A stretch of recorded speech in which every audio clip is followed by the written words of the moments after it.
Alors, c'est ça, Trump au pays de l'or noir, comme le livre de Tintin. C'est une visite historique en arrière. Et ça j'en parle parce qu'elle est fantastique, mais aussi c'est qu'elle scelle le pivot et elle scelle la paix. Et finalement, elle concrétise tout ce que j'ai expliqué à Radio-Québec depuis 2018. Ah!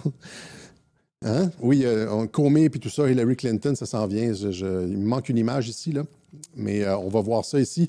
Le point 2, ça va être le dernier point. Sur le front intérieur, il se passe des choses. Il y a une stratégie de l'attention, encore une fois, qui est déployée par le président. Mais ça arrive en fin de web journal. Donc, c'est ça. Donc, j'expliquais. Donc, on s'en va vers la paix. Il y a des gens qui se moquaient de moi encore il y a 2 semaines en faisant des petits montages. On s'en va vers la paix, dit Cossette Trudel, etc. Ben oui, c'est ça là, vous le voyez. Et je me demande comment ces gens-là, quand ils voient comme des nouvelles comme ça. Parce que c'est ça qu'on annonce. On annonce la paix avec l'Iran, on annonce la paix avec la Syrie, la signature des accords d'Abraham, l'expansion de la signature des accords d'Abraham. J'ai tout expliqué le cheminement de ça. Les gens ne le voient pas, c'est tant pis pour eux. Mais tout ça, ce qui est intéressant aussi, c'est que ça se produit totalement sans Israël. Depuis qu'Israël, je l'ai expliqué aussi, je pense encore une fois la semaine dernière, quand Israël a changé, ou c'était l'autre semaine d'avant, quand Israël a décidé finalement de prendre Gaza, de raser complètement la place, de prendre le contrôle complet. Il y a eu une disjonction avec l'administration Trump. Et là, maintenant, Trump, on dit même, c'est le Times of Israel qui dit l'administration Trump est déçue de Netanyahou et va continuer ses objectifs de politique étrangère au Moyen-Orient sans Israël. Sans Israël, OK? Et donc, il fait le tour, il évite complètement Israël, il ne va pas rencontrer personne là-bas, il évite complètement Israël parce que ce gouvernement messianique-là n'est plus fiable, hein, c'est ce qu'on dit. Donc, it looks like Israel totally underestimated Trump. Hein, la droite israélienne a sous-estimé Trump. The Israeli right thought they had an ally in the US. They may have to think again. Finalement, ça a l'air qu'ils ne sont plus tout à fait alliés. Mais ça, c'est la faute de Netanyahou, ça. C'est lui qui a dépassé les bornes.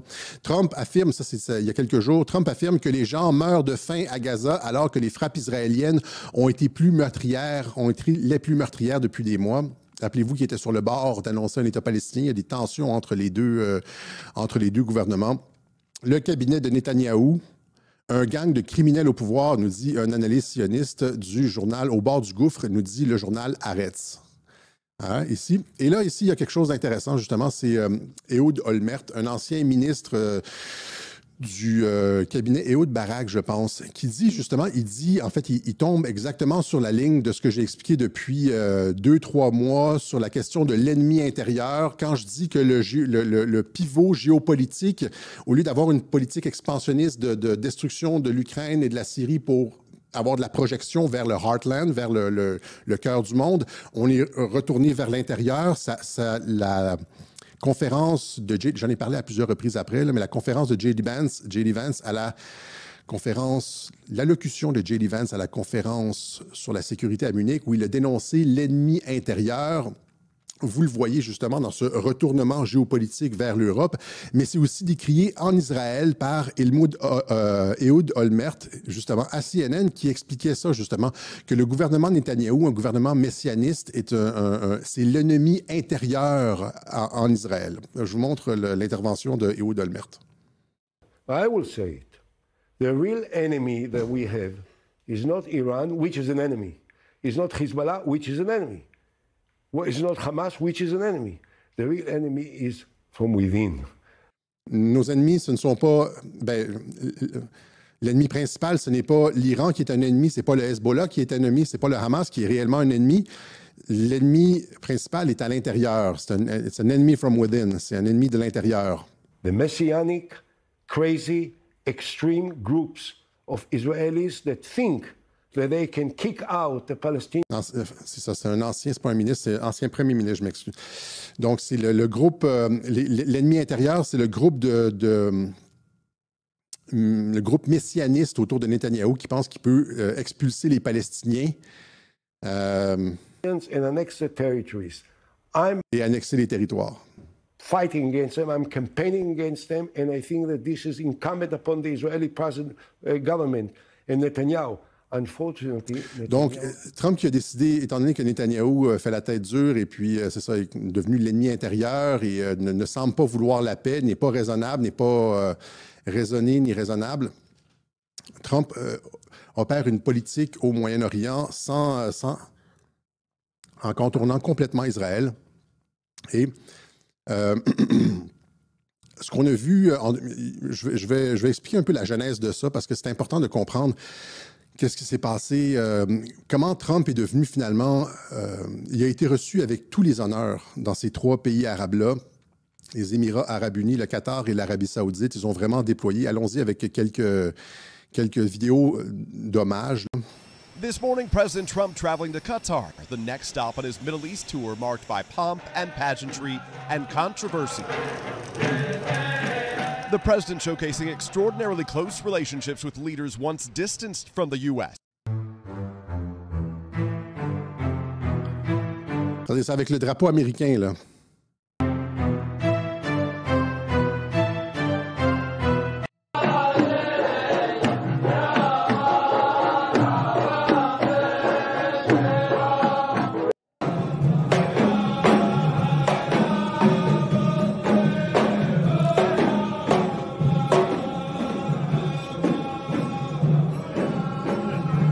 Super, cette danse des cheveux-là, là, c'est super féminin.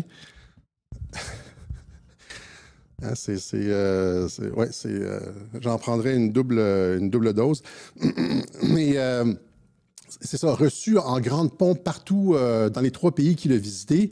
Il a visité, par exemple, l'église de Saint-François d'Assise aux Émirats arabes unis. Et donc, il visite comme ça des églises. Vous voyez comme partout où est-ce qu'il va, c'est les drapeaux américains. À Abu Dhabi, je pense que c'est à Dubaï, comment ça s'appelle? Burj Khalifa. Burj Khalifa, la plus haute tour du monde, 2 fois et demi la tour Eiffel, illuminée aux couleurs des États-Unis. Donc, c'est ça. Et il annonce, premièrement, presque 2 trillions de dollars en investissement. Ma chaise n'a plus de trucs pneumatiques, là. Il va falloir que j'en trouve une autre. Presque 2 trillions de dollars en investissement, 600 millions de dollars d'investissement de l'Arabie saoudite aux États-Unis, 1200 milliards d'investissements du Qatar aux États-Unis et un autre 200 milliards d'investissements des Émirats arabes unis aux États-Unis. Ça fait presque 2 trillions de dollars d'investissement en quelques jours de tournée au Moyen-Orient. Pour vous donner un ordre, parce qu'on n'est pas capable, on voit rarement ça au Québec, là, des chiffres comme ça.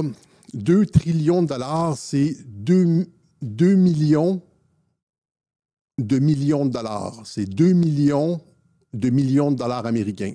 2 millions de... Ouais, ça, 2 millions de dollars américains.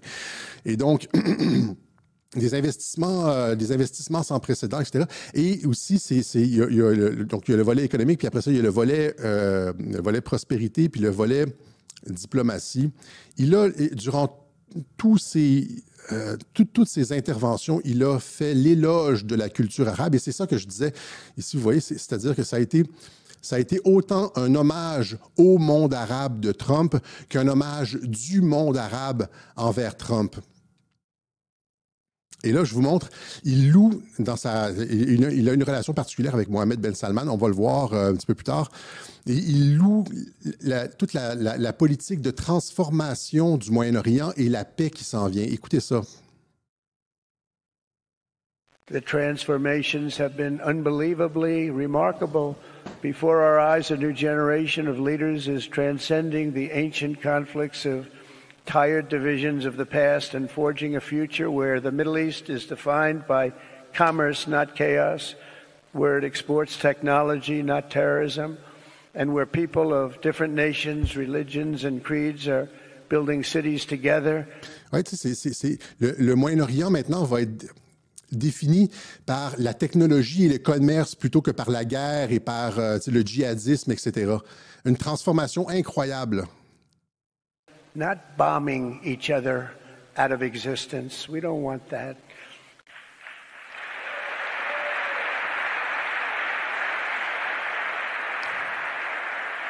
And it's crucial for the wider world to note this great transformation has not come from Western interventionists or flying people in beautiful planes giving you lectures on how to live and how to govern your own affairs. No. Ça, c'est important, c'est-à-dire que la transformation du Moyen-Orient ne vient pas d'une intervention occidentale, c'est-à-dire de pression occidentale. Elle vient d'une impulsion à l'intérieur du monde arabe. The gleaming marvels of Riyadh and Abu Dhabi were not created by the so-called nation builders, neocons, or liberal non-profits like... Donc, il s'attaque à l'interventionnisme occidental. Those who spent trillions and trillions of dollars failing to develop Kabul, Baghdad, so many other cities. Instead, the birth of a modern Middle East has been brought by the people of the region themselves, the people that are right here, the people that have lived here all their lives, developing your own sovereign countries, in complex societies that they did not even understand themselves. They told you how to do it, but they had no idea how. Et là, c'est standing ovation avec Mohammed Ben Salman. Et là, c'est ça c'est une autre bromance. Après la bromance Carney-Trump, là, ou Trump-Kim Jong-un, là, c'est avec Mohammed Ben Salman. Ils se sont toujours bien entendus. Il faut comprendre pourquoi ces deux-là, comment cette transformation-là, qu'il est en train de décrire, a été rendue possible. Et là, parce qu'il faut le comprendre, là, on arrive avec un Moyen-Orient complètement transformé, qui se dirige vers la paix, qui va développer de la technologie au lieu du terrorisme, etc. C'est le genre de transformation que Trump opère, avec une baguette magique qui transforme quelque chose comme il transforme les gens, rappelez-vous. Donc, c'est un magicien, finalement. Et là, c'est le Moyen-Orient. Mais c'est pas lui qui le fait. En tout cas, il ne va pas prendre le crédit, mais il y a quand même du crédit à lui accorder, comme on le voit ici. Rappelez-vous, son premier voyage en politique étrangère en 2017, lorsqu'il a été élu, c'était à Riyad. Le sommet de Riyad en 2017... Et qu'est-ce que c'est? C'est là qu'il avait pris, il avait mis la main sur l'espèce de boule, le palantir, etc. Là, tout le monde, il avait fait la danse du sabre avec l'ancien roi Salman, etc. Et donc, il se rend à Riyad au mois de mai 2017. Et que se passe-t-il quelques semaines plus tard? Pouf, le roi Abdallah nomme son 7e fils, Mohammed Ben Salman, comme héritier de la couronne. Alors, c'est le 7e fils. Il y en a 6 avant, là. Des gars plus expérimentés qui ont plus l'autre, il est jeune, il a 30 ans, et puis aucune expérience en politique étrangère, en gestion ou quoi que ce soit, mais c'est lui que le roi a choisi pour... J'aurais pas dû prendre cette bouteille-là. C'est lui que le roi choisit comme héritier. Là, ça crée de la frustration. La raison pour laquelle il a été choisi, c'est parce que... Je suppute un peu, mais c'est fort probablement parce que les 6 premiers étaient liés avec le djihadisme, le wahhabisme ou des positions beaucoup plus conservatrices à l'intérieur de l'Arabie saoudite, avec des imams conservateurs, etc., etc. Et que Mohammed Ben Salman, c'était le petit dernier, le petit jeune révolutionnaire, le petit jeune qui avait des idées. La CIA avait des dossiers sur les Crown Prince, les princes héritiers de la couronne. Et celui-là, c'était celui qui avait les idées les plus progressistes. Et c'est fort probablement pour ça qu'après le sommet de Riyad, après qu'ils aient fait la danse, etc., le roi... Mohammed Ben Salman a essentiellement, il n'a pas abdiqué, mais il s'est retiré beaucoup de la vie publique et a mis son 7e fils, très progressiste, à l'avant-scène. C'est probablement à la demande de Donald Trump, comme il le fait souvent. Et donc, vous avez ici, depuis sa nomination comme prince héritier en 2007, Mohammed a introduit une série de réformes sociales et économiques. Celle-ci inclut la réduction de l'influence de l'establishment religieux wahhabite, en restreignant les pouvoirs de la police religieuse et en améliorant les droits des femmes, la suppression de l'interdiction pour les femmes de conduire en 2018, j'en avais parlé,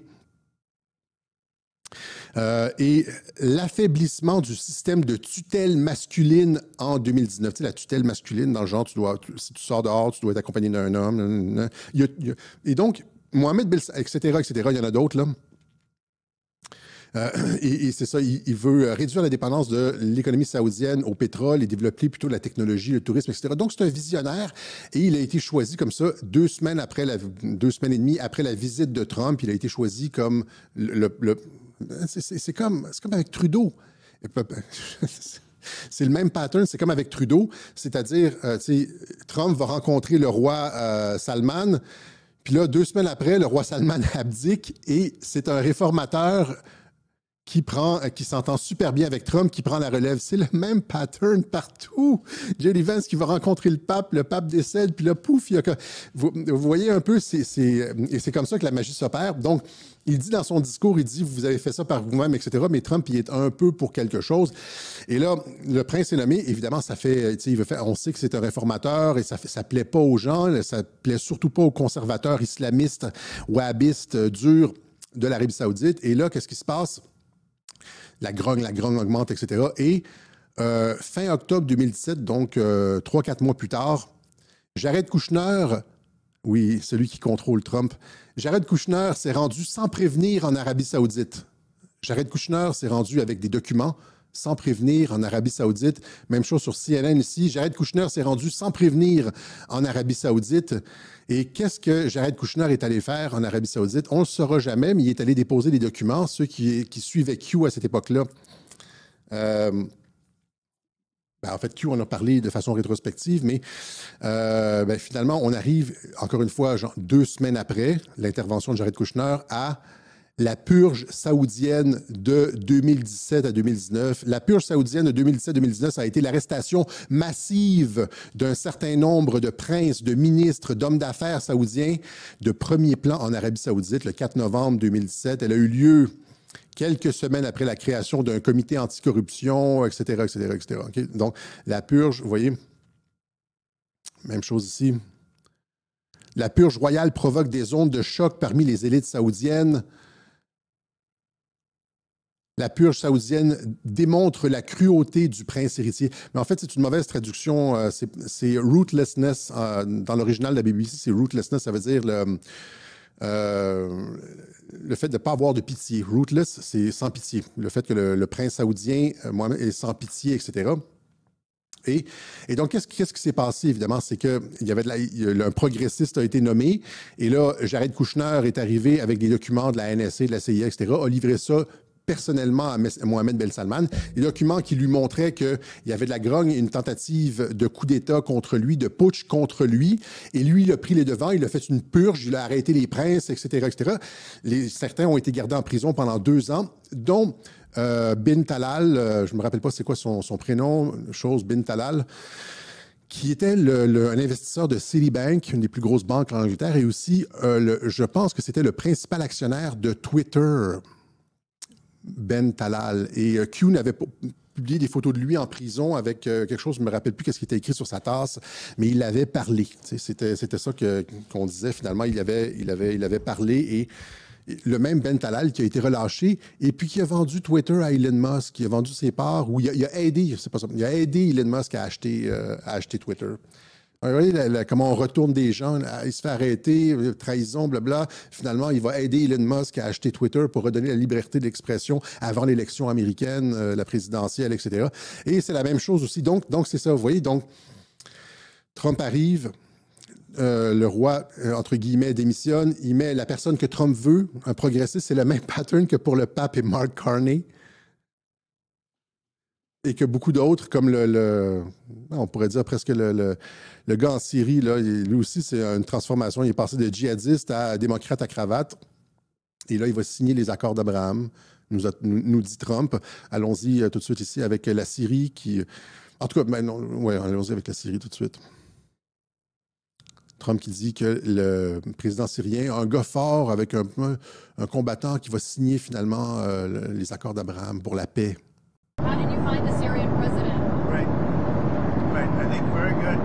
Young, attractive guy, tough guy. You know, strong pass.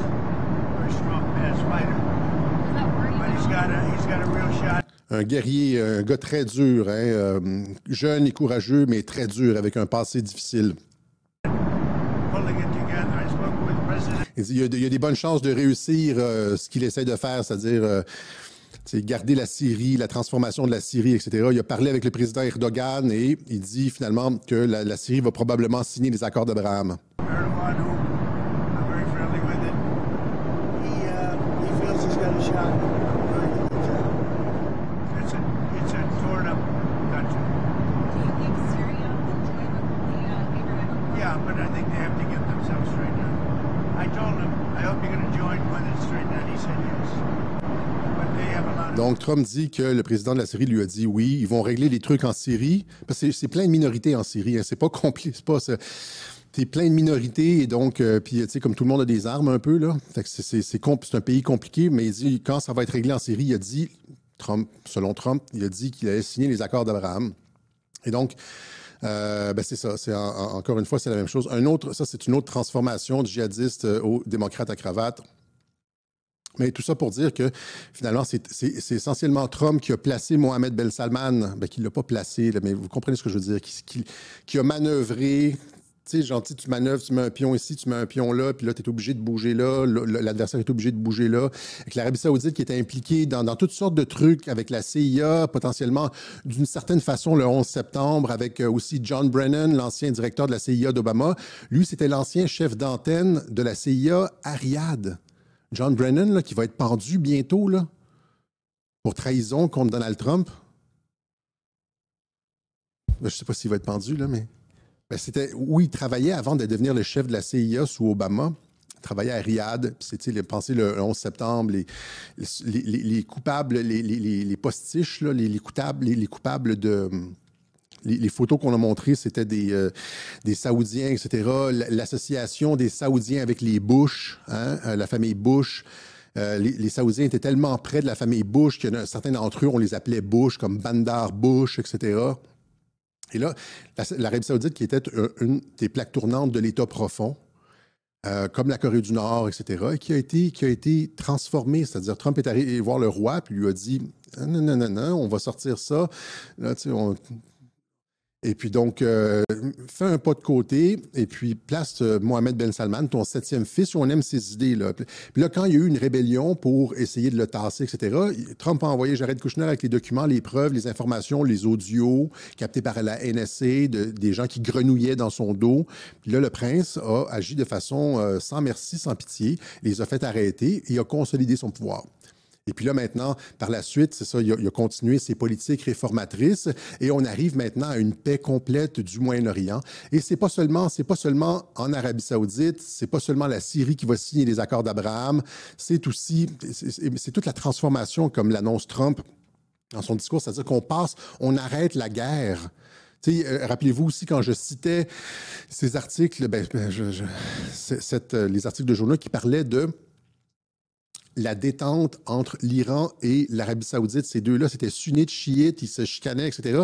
Et sous l'égide de la Chine, là, c'est les trois. C'est la Russie, la Chine et les États-Unis qui sont en train de défaire le nouvel ordre mondial, régler tous les conflits et qui nous amène vers un monde de paix. Donc, la Chine qui a supervisé cette détente entre l'Iran et l'Arabie Saoudite. Il y avait des guerres par proxy un petit peu partout, là. Et finalement, c'est ça, ce conflit millénaire entre les chiites et les sunnites semble, est en train de... Il y a une détente et donc il est en train d'être réglé. Et on s'en va vers un... On s'est toujours dit ça dans les discussions. Là, regarde, pourquoi ils font la guerre? Pourquoi ils dépensent des milliards, des quadrillions de dollars en armement, puis en tout ça, puis à se faire la guerre sans arrêt? On sait qu'il y a un petit peu la tradition arabe de la razzia, etc. C'est le fun et tout ça, là, mais c'est comme... on pourrait avoir du développement technologique hallucinant, des villes futuristes, là, comme genre... on peut, c'est ça qui est bien avec Trump, c'est que Trump voit le futur avec Elon Musk, etc. On peut avoir le futur. On n'est pas obligé d'être pris dans de la merde, de conflits, de la vieille technologie, etc. On peut mettre l'argent, au lieu de se faire siphonner notre argent pour que ça aille dans toutes sortes de causes auxquelles on ne croit pas, puis les guerres, puis financiers, etc., les groupes d'opposition, puis tout, puis les gouvernements corrompus étrangers dans les comptes offshore, etc. On peut mettre ça dans la technologie, le développement. C'est ça, Trump. Et c'est son plan pour le moyen. Et là, c'est la même chose avec l'Iran. Il arrive, des hauts responsables iraniens ont demandé à Khamenei, ça c'était en avril, OK, à Khamenei d'autoriser les négociations nucléaires américaines sous peine de voir le régime tomber, nous dit le New York Times. C'est probablement pas exactement comme ça.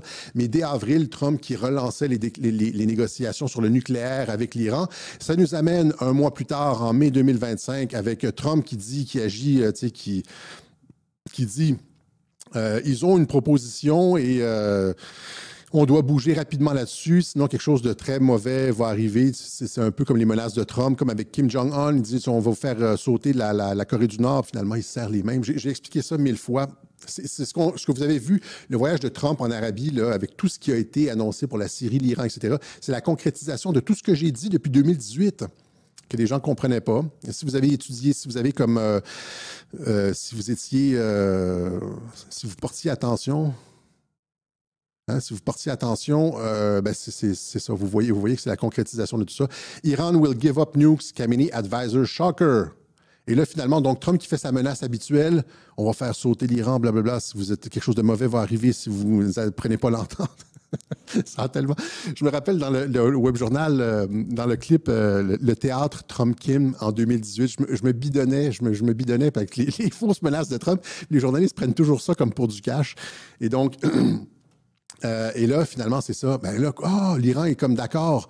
Un haut responsable iranien affirme que Téhéran renoncerait à l'uranium hautement enrichi dans le cadre de l'accord nucléaire avec Trump. Hein.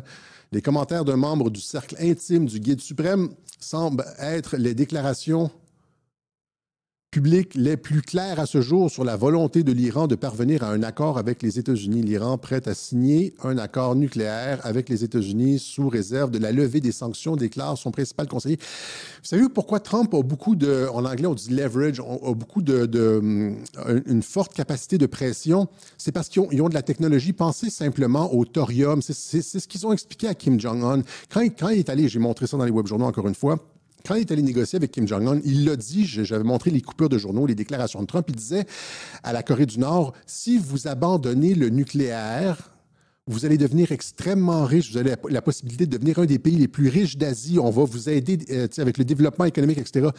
Pensez à toutes les formes d'énergie comme le thorium, qui peuvent, les transferts de technologie, c'est-à-dire laisser faire le nucléaire, là, cette saloperie du 20e siècle, là. Avec des déchets radioactifs puis le potentiel de faire des armes, on va vous donner des trucs qui vont vous produire de l'énergie facile, abondante, à bas marché, etc., etc. Et là, c'est sûr que c'est tentant. C'est pour ça que Kim accepte. C'est probablement la même proposition qui a été offerte à l'Iran, c'est-à-dire on va vous transférer des technologies, une technologie plus avancée en substitut de votre vieux nucléaire militarisable. Là, l'Iran dit oui. Puis plus tous les trucs de bonne volonté entre Trump et l'Iran, depuis 2018 que j'explique ça, genre web journal par web journal, le thorium, c'est ça. Les gens sont fatigués de m'entendre parler de la relation entre Trump et l'Iran.